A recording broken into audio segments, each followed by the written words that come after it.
Welcome to the Thriving Children podcast, the show that helps parents and teachers to put the magic back in child development. Here's your host, Clare Crew.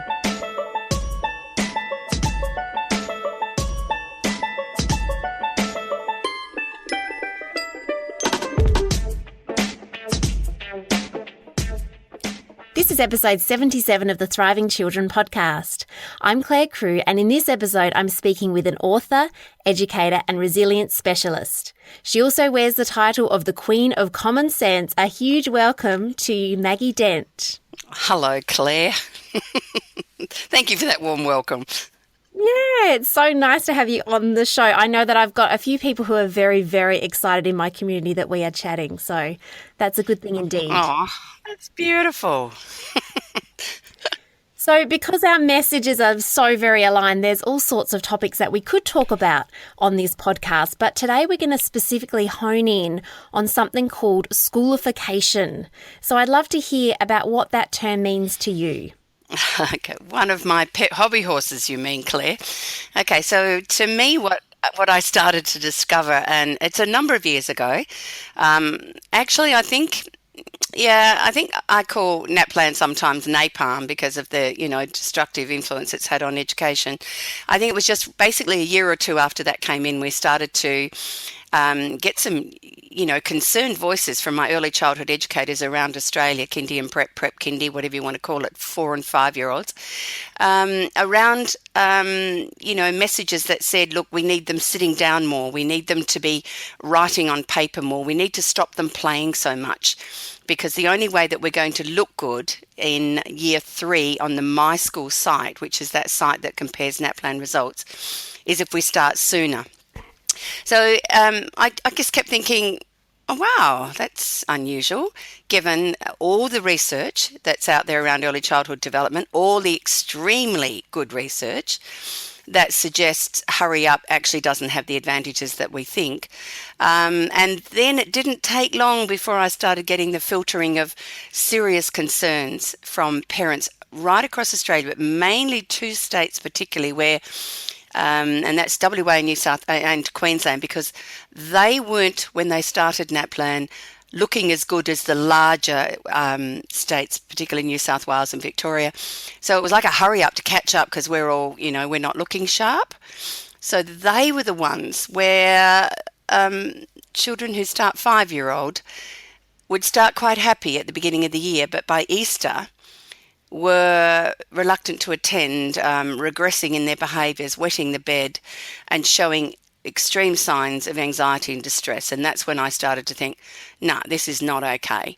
This is seriously not okay. So I started then tapping into my networks and asking right around what sorts of things were allied health professionals seeing. And their message was the same. We're getting children now with more sensory processing problems than we've ever had before. We've got them with, incredible poor self-regulation. So I started to see, that move, that push down of more schooling earlier, right down to 4-year-olds sometimes getting 2 hours of homework. And I kept thinking, no, this is not okay. I need to start standing up, saying there's something wrong with this and we need to stop it. And so thankfully people like yourself and several of our other advocates around Australia, including Steve Bidoff and Protecting Childhood, and we keep on saying this isn't okay, that schoolifying and stealing our children's childhood is not only cruel, it's unnecessary, and it's creating an epidemic of unwell children. Yeah, that was so powerful what you said. And it's true, things like play and movement in the classroom really have been pushed out. They're non-existent in some schools now. And it's seen as they're just the extra things. They're the extra things we don't have time for anymore because academics is so important. But actually there's such a connection with play and movement and, all those attributes, including academic success that we want for children later on. It's like they're just not connecting the dots. I think that's and you can talk to, at the moment, I've just, I keep my tabs on all sorts of academics who work in early childhood, as well as, some of my absolute favourite educators on the field at the coalface, as well as researchers around the area of technology and the impact of children as well. So you've got that one happening over the top of schoolification. And at the moment, what we're hearing from prep and kindy teachers and kindy prep teachers across Australia is 4 things. The lowest oral vocab they've ever had before. Second is the worst fine motor and gross motor skills. So that means they're not out there moving their bodies, doing what they need to do. 3 is the poorest self-regulation, which is also a sign of lack of play, lack of imagination, all those sorts of things. And then on top of that, we have children who actually got the worst social emotional skills. So in other words, they can't play with other children. So yeah, can you see what I mean? It's just this little epidemic. Now, one of the really big concerning things, Claire, is that I was chatting to a professor of early childhood in Perth just recently, and she's extremely concerned because her final year, 4th year graduate's about to be on their final placement, were almost not able to graduate from university because they were not able to show that they had witnessed or taken part in play-based learning that was child-directed in their final practice. Wow. That's how serious That's huge. This is Yeah, becoming. it is.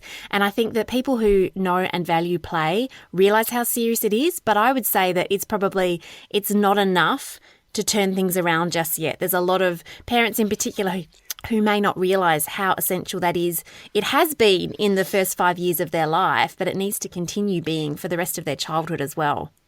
Oh, and another thing I think is, and we can see that well-meaning parents want to give their children the best advantages possible, and that's a kind of mixed message out there because there's all sorts of things, because they keep making products that look like they're educational or stimulating, and parents think, oh gosh, I need to buy that. Whereas in actual fact, as you know, Claire, children are biologically wired to be fascinated by the world around them, and that they are born to be scientists, explorers and adventurers. However, if we keep containing them, we're actually inhibiting the natural seeking mechanism of the human brain. And that concerns me deeply, because what I wanted as an educator, and I'm a former high school teacher, was I wanted to absolutely inspire a love of learning in my students, a love of seeking things they didn't know, of questioning and of problem solving. And that's another thing that we're noticing is diminishing, because of course everything is being so prescripted, and as teachers tell me, the curriculum is so driven to be accountable that those opportunities for our children to become curious and questioning learners is really diminishing. And so that's why we're getting this I call it a malaise, a kind of mild level of pissed offness among teachers. Does that say? Because we're actually that was our kind of, the reason we went into teaching wasn't just the holidays. It was because we wanted to see the aha moment on children's faces. We wanted to see them become, wow, the discoverer in that moment, or to find out something. And as we take that away because we teach them to pass tests, it comes at a price. It does come at a price that we diminish the importance of play, we diminish the importance of imagination, and we diminish the importance of children being respected in the learning process. So, and that's why I'm such an advocate of nature play, why I'm an advocate of loose parts play, why I'm an advocate of us outside classrooms, why I'm an advocate for please stop hovering over your children sometimes, because no matter how much you love them, we may be inhibiting their capacity to thrive and become the best expression of themselves that they can become. And I think as well that what you've just said, on top of what you were saying earlier about more and more children who are struggling with self-regulation and their development, I think that's why we've got so many teachers, an alarming number of teachers, burning out in their first 5 years in the profession. Yep. And that's incredibly sad, because what we know that motivates us as human beings, but particularly as educators, is there's 3 things, main things, and this is Daniel Pink's work. He says the first one is that we need to know our stuff and be passionate about it. And there's no question that we become that when we become competent as educators. But what happens if you take away our autonomy? which is our ability to be able to work out what is the best way that I can engage this learner that's in front of me now with whatever they've come with, so they can learn well in my classroom. We almost don't have time to do that anymore, because we're just pushed into this system that says, no, we want them having sight words by the time they're 5. We want them writing at 4. Things that are developmentally not possible for a significant number of children, which sets children up to fail and also takes away our educators' capacity to say, look, let me create a program that will work for this group.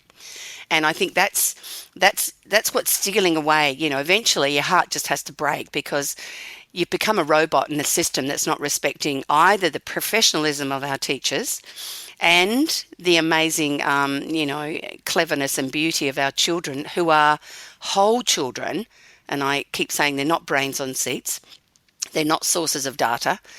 They're actually whole children, and each one of them is developing at a different way, in a different manner.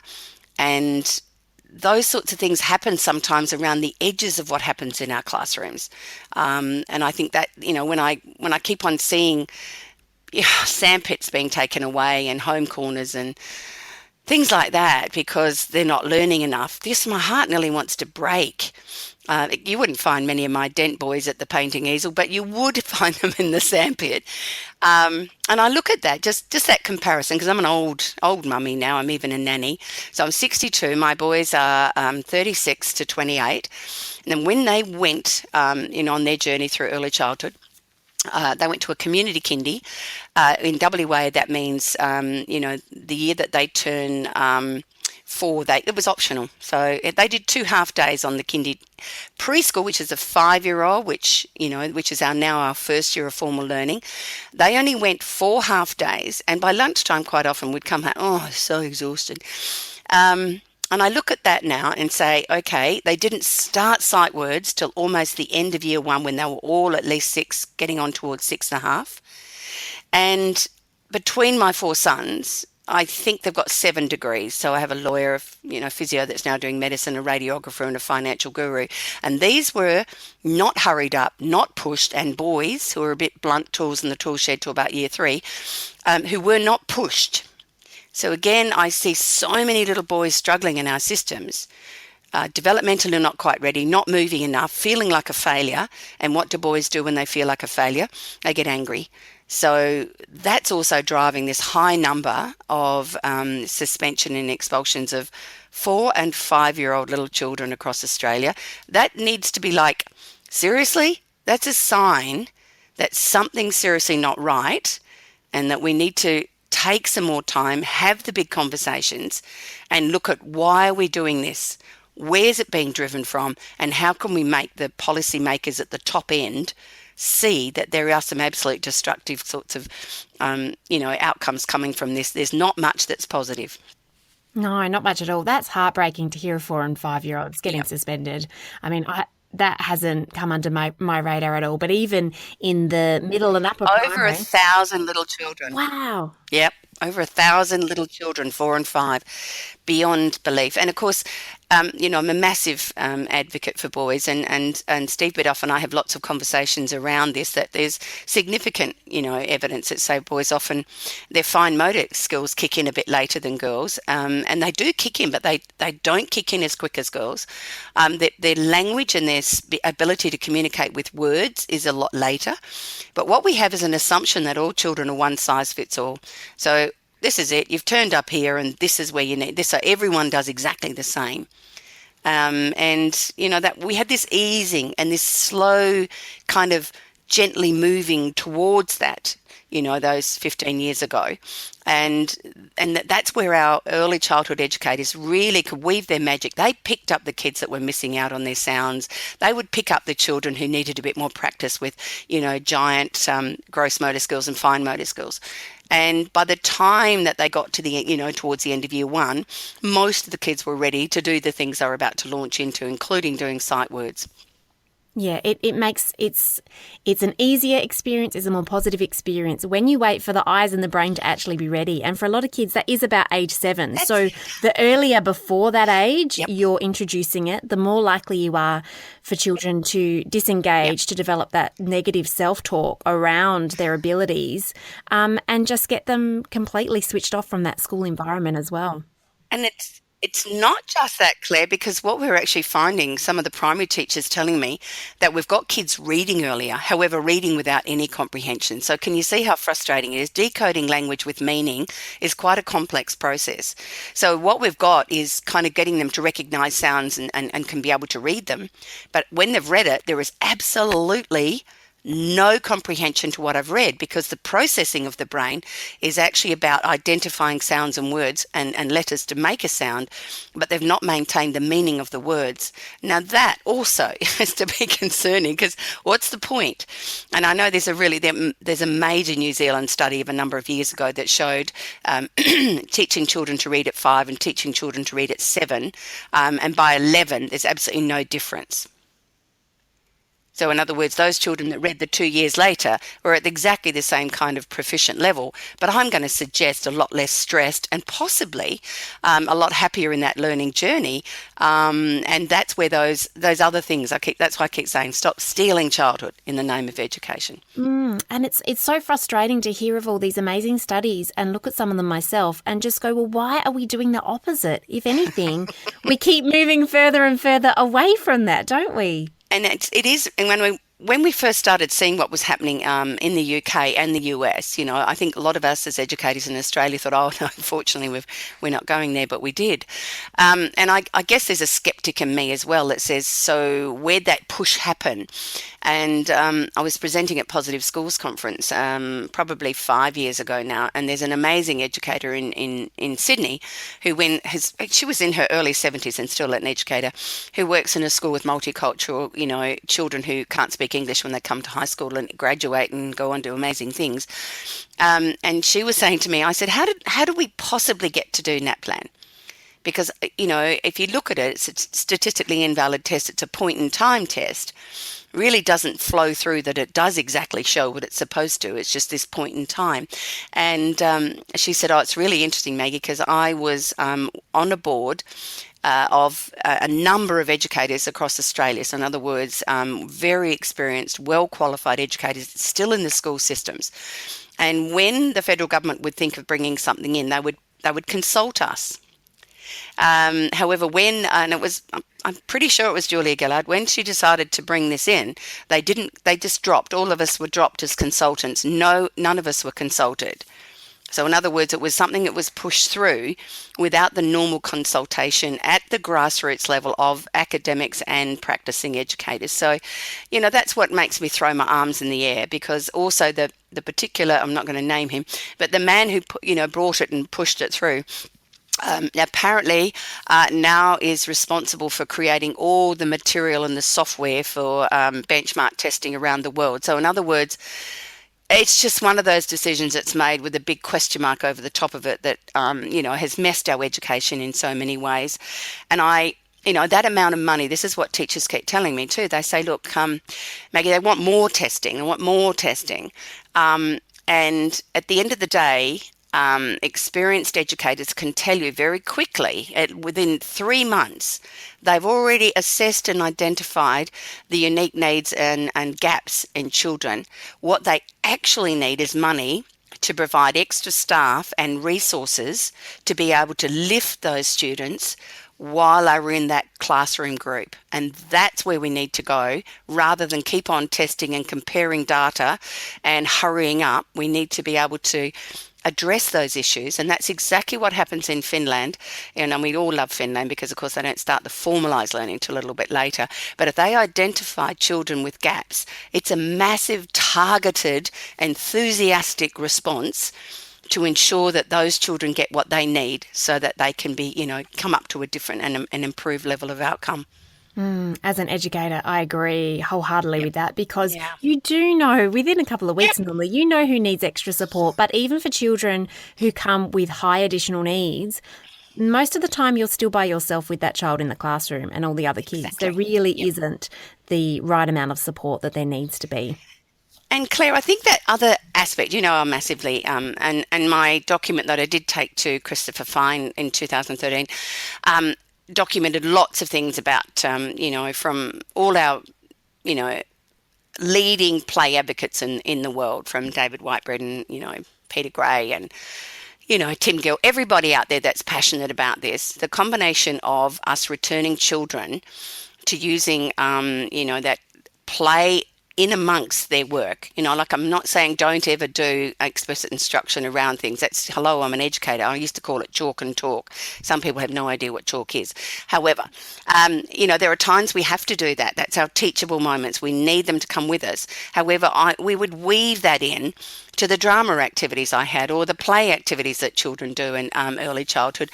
So when I still see like the demonizing of play as a form of distraction or wasted time, or it's just what you do when you finish your real work. I don't know about you, Claire, but that just makes me extremely sad, because we know that our brain's capacity to learn and to integrate learning, and that means all the senses, is a very complex integration process. And without the movement, then we're not actually having a fully integrated brain. And that's why the sorts of things that children will often do, and they used to do, like slide down hills or want to climb trees, or in actual fact was preparing the brain to be able to learn in our classroom. So again, the more that they physically move those bodies, the better their brain integration, the better the way that they can integrate sight, sound, all of those things. I mean, we've lost, that sort of thing once again. It gets buried underneath all the accountability and the data, and we just keep missing the most common sense things that we do need a lot of physical movement in order for us to become, healthy, happy, healthy mind-wise as well. So I want our kids to be able to take risks in their learning. Well, you can't take risks in learning if you've never been allowed to take a risk in your play. And children have got that innate capacity to take themselves to the edge of their own fear and go, wow, I did that. They don't need to get a sticker for it. We're inwardly motivated to take ourselves a little bit further. So I guess that's one of the most exciting things I'm seeing now, particularly in my former home state of Western Australia, is the nature play movement, where we've got giant, trees and logs everywhere. Kids just climb all over and build cubbies, and they're getting dirty, which is massively important for sensory explosion of the brain. They're playing in mud. They're getting wet with bare feet. And all of those things, as anyone who has any interest in the human brain and the brain development early on will know, that is giving them the best opportunity to shine on all levels. Oh, so lovely, Maggie. I was smiling and nodding the whole time you were speaking just then.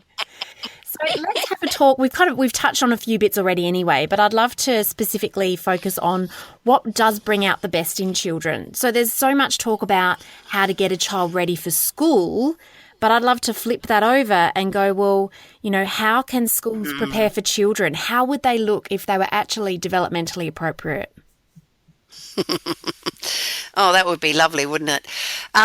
Okay, so I'm going to start on a place that's probably a little bit unexpected here, Claire, but, in all the research I've done, and also, that I've been to international conferences, and I'm going to say that the number one thing that helps your children shine in a classroom is that they need to have incredibly strong bonded relationships with their significant caregivers.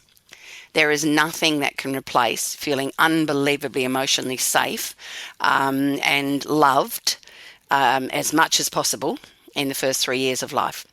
And there's this new, I'm sure you're aware of the new 1,000 years study that's come out, and I've been following that for some time, that from conception to 2 is the most amazing window in terms of neuroplasticity of the human brain, and that the brain will change according to the things that are around it.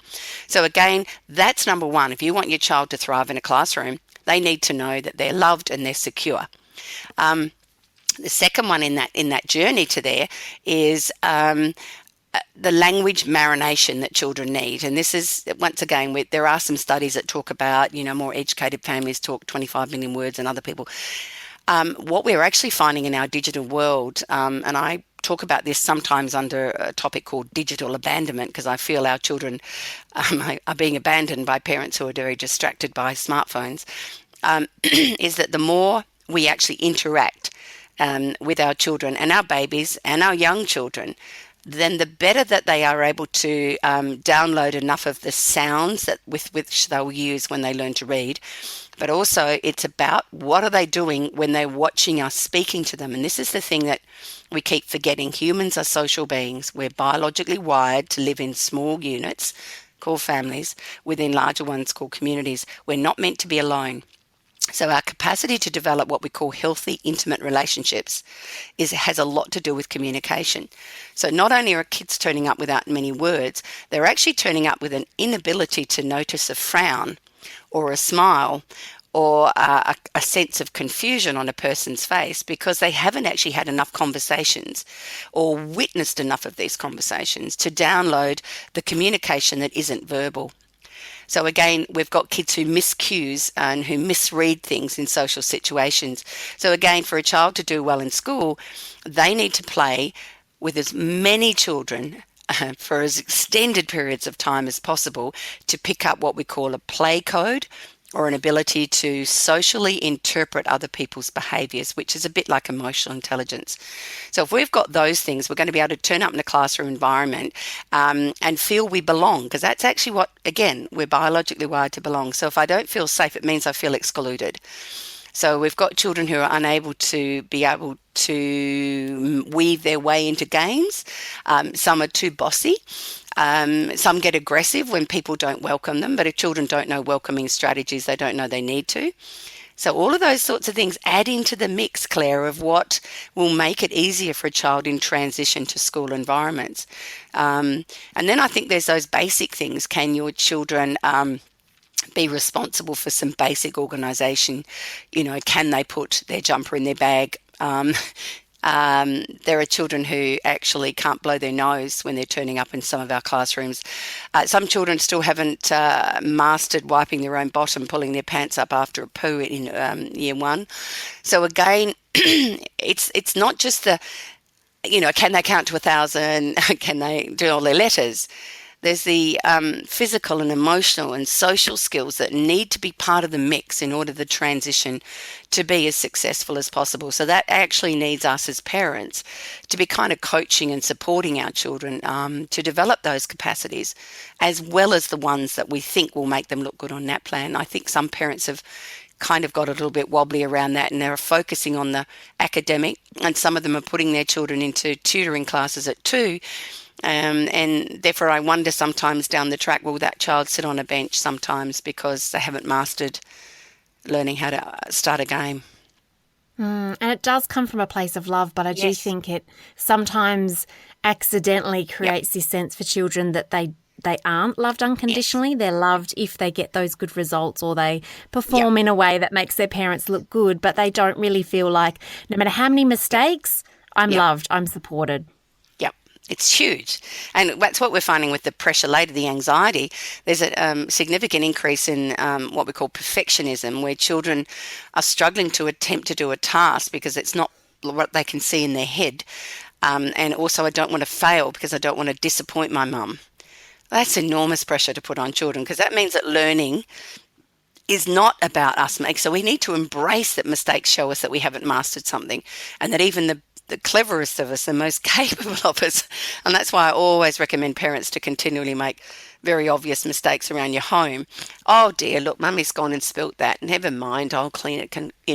Because we need to show that life isn't about perfection. Life is about us constantly striving to improve. However, there will be times that we will mistake, which means we don't quite get what we aim for.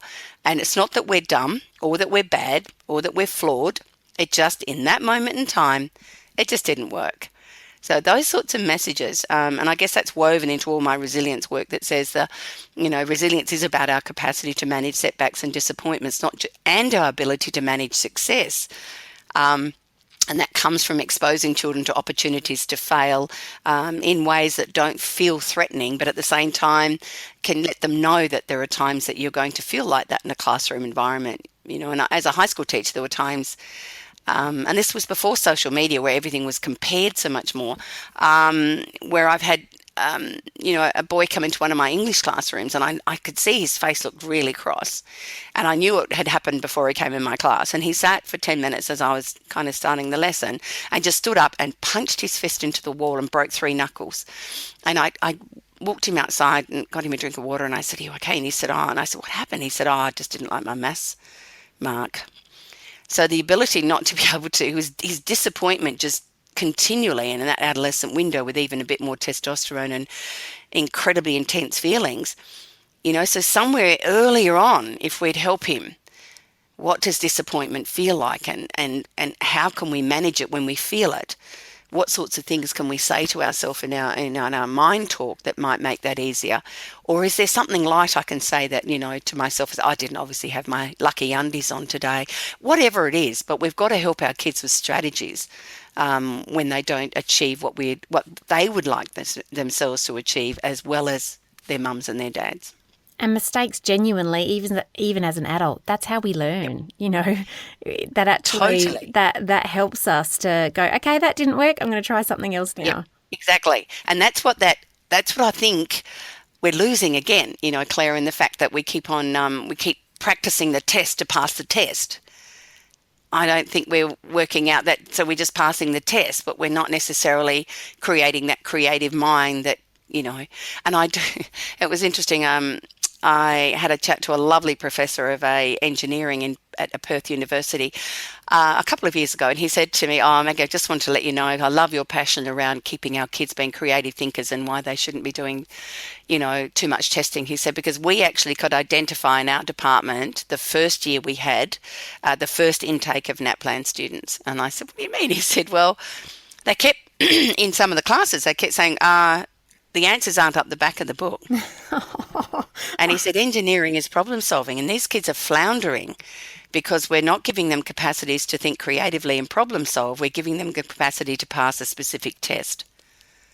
That's sad. That's very sad. That's alarming. And that also doesn't bode well for the future of so many job roles. When you speak to people who are kind of projecting what attributes and qualities children need for the workforce that they're going to enter, creativity is like number one.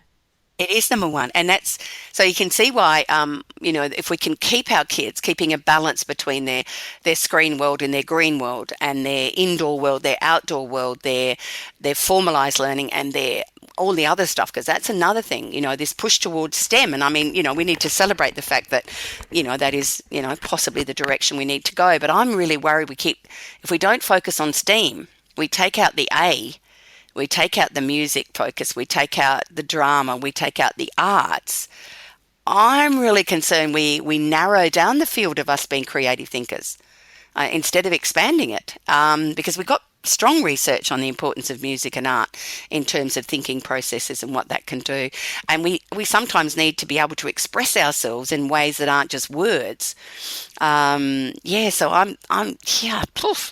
please don't throw out your A out of your schools, all of you beautiful teachers. Value your art specialists, your music specialists, your drama and your PE specialists. Because I'm going to tell you that those specialists actually are improving all your children's capacity to self-regulate, which means it improves their capacity to learn in our classrooms. So it's the whole child again. We need the whole child. We're not growing robots. And not just lip service to the whole child, which seems to be quite common. Okay, so I'm going to wrap things up. I'm going to ask you, if you had a magic wand that you could wave to change one thing for today's children, what would it be?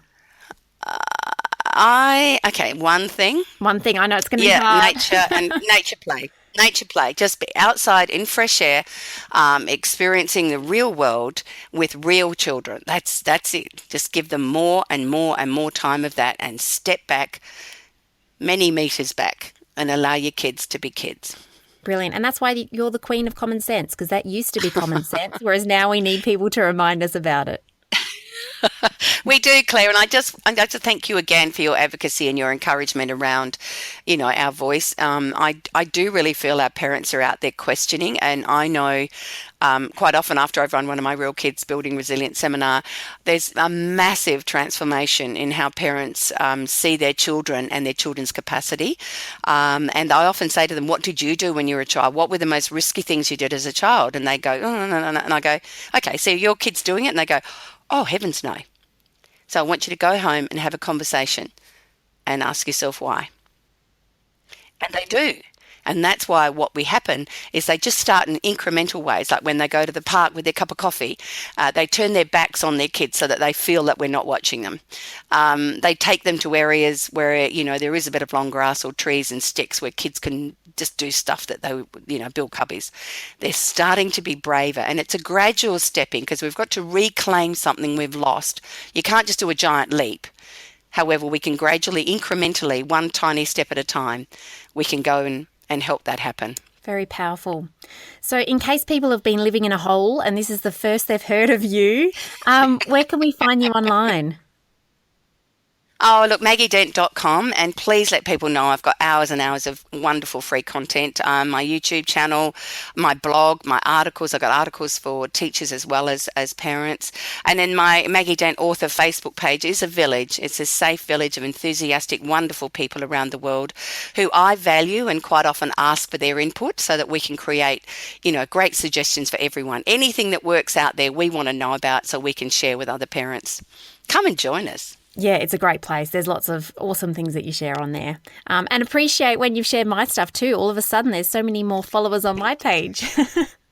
Awesome, isn't it? And that's what we should be doing. We're all in the same thing. We're not in competition. We all want what's best for our children so that all our children can thrive and shine. Exactly. Well, thank you so much for your time today, Maggie. It has been wonderful connecting with you. And, even more so, just for being a very vocal advocate for children's wellbeing, because I really think that the more of us who are publicly questioning what's going on, the greater our chances of finally, reaching that point where we can see everything starting to shift. Yep. Totally agree. Thank you again. Thank you so much, Claire. Thanks, Maggie. So that brings us to the end of this episode of the Thriving Children podcast. Until next time, be kind to yourself. Thanks for listening to the Thriving Children podcast. For even more goodness, visit thrivingchildren.com.au.